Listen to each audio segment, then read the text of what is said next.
Ever wonder why someone can have a six-figure salary, a couple of fancy degrees, and still be living paycheck to paycheck? Well, that's exactly what we're diving into today.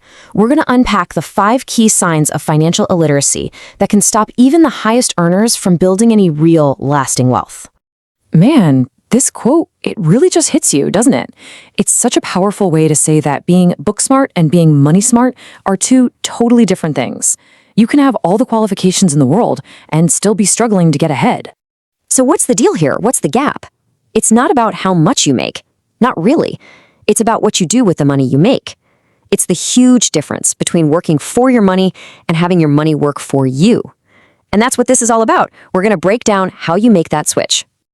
And that leads us right into what we call the high income paradox. It's a simple idea, but it's so important. A big paycheck or a diploma on the wall, that doesn't automatically make you wealthy. So what's the missing piece of the puzzle? The one thing that changes everything. It's financial literacy. So here's our game plan for this explainer. We'll kick things off with that paradox. Then we'll get into the real wealth engines you absolutely need to know. After that, we'll talk about getting out of the income trap, we'll understand the incredible power of leverage, and finally, we'll lay out a clear path for you to build your own wealth. All right, let's get into it. This right here is the foundation for everything else. You know, the first and honestly, the most common sign of financial illiteracy is just not knowing what actually builds wealth in the first place. Okay, so this is super important to get right. Income is what you get when you trade your time for money. Simple enough.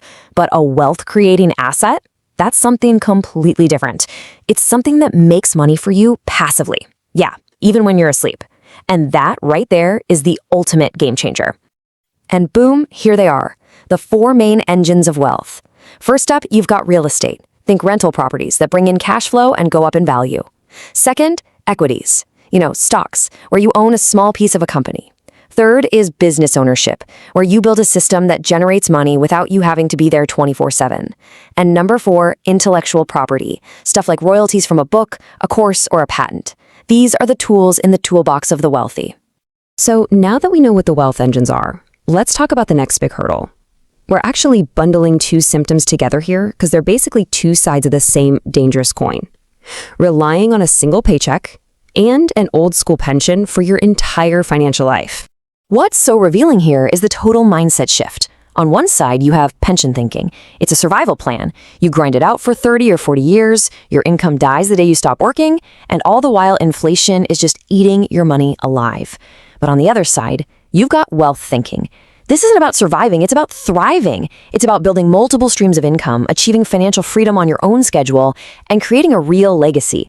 Okay, this brings us to one of the most powerful and maybe misunderstood concepts in all of finance: leverage. So many people are terrified of debt, and they try to do everything by themselves. But the wealthy, they get it. They understand that using leverage with both money and people is the secret to growing exponentially. So what on earth is OPM? It's simple: other people's money. It's all about strategically using borrowed money to go out and buy those wealth-creating assets we just talked about. I know, debt can feel like a scary word, but trying to avoid it completely can be a huge mistake that seriously holds you back. And this example makes it crystal clear. Let's say you've got 50 grand. Sure, you could invest it, or you could use that same 50K as a down payment on a $500,000 property. The bank puts in the other 450 grand, and get this, who pays back that loan for you? Your tenant does, with their rent check every single month. You've just turned 50 grand into control of a $500,000 asset. Now that is the power of leverage. But wait, it's not just about money. Building wealth is a team sport, not a solo mission. You also have to leverage something called OPT, other people's talent. Because listen, trying to be the expert on everything is just a recipe for burnout and, frankly, not being great at any of it. So who's on your team? Well, here's your starting lineup. You need a tax pro to keep your tax bill low, a financial advisor for strategy, a broker finding you deals, a lawyer to protect everything. And just as important, you need mentors for advice and a skilled team to actually get stuff done. This is how you multiply your own efforts. All right, let's pull all of these threads together. We've talked about these 5 symptoms that keep smart, high-earning people stuck. But here's the good news. Once you can see them, they stop being problems. They become your actual roadmap to wealth. So here it is, your roadmap, boiled down to 5 steps. Number 1, know your assets, those 4 wealth engines. 2, diversify your income, never rely on just one source.